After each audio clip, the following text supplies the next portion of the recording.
Bonjour! Aujourd'hui, je voulais vous parler plus en détail des moules de base pour pâte à sucre de chez Wilton.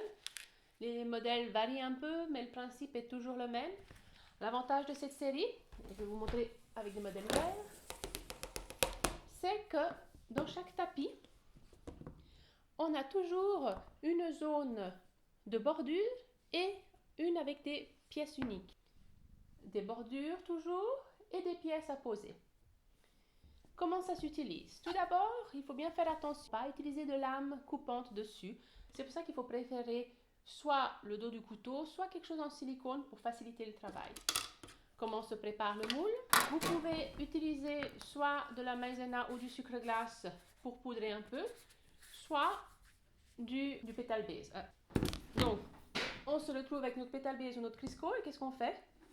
On prépare une pièce qu'on veut utiliser, je vais en faire une de chaque côté, par exemple celle-là, et on graisse un peu.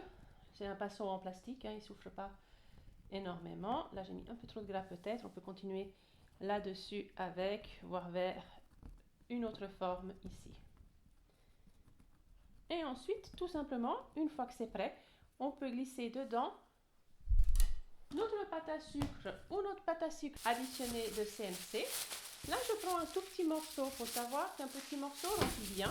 Et là, on va simplement utiliser, vous voyez déjà simplement une petite boule comme ça. J'utilise mon silicone parce que si j'utilise les doigts, ça repart avec. J'aplatis bien dedans et ensuite, j'enlève l'excès de l'intérieur vers l'extérieur, de l'intérieur vers l'extérieur. Et nous voilà ici. Hop, on rabat un peu pour que ce soit joli. Maintenant, il vaut mieux attendre que ça prenne un peu dans le moule. On peut accélérer la procédure en le passant au frigo. Nous, on va simplement laisser reposer un peu.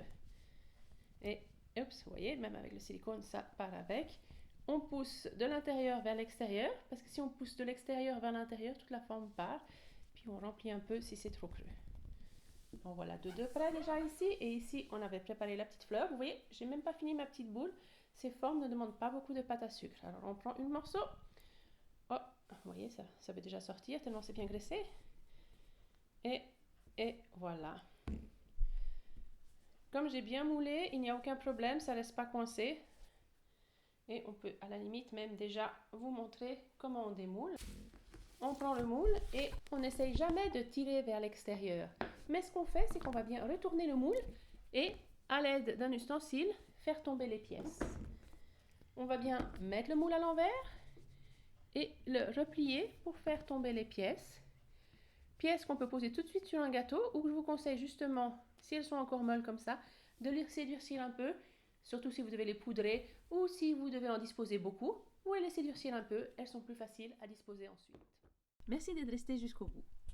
N'hésitez pas à venir sur notre site web pour regarder l'entier de notre catalogue. Vous pourrez aussi y passer commande pour retrait en boutique ou pour l'envoi par la poste en Suisse. La boutique se trouve à Genève, au 34 rue de la Servette. Si vous n'habitez pas loin, n'hésitez pas à nous rendre visite.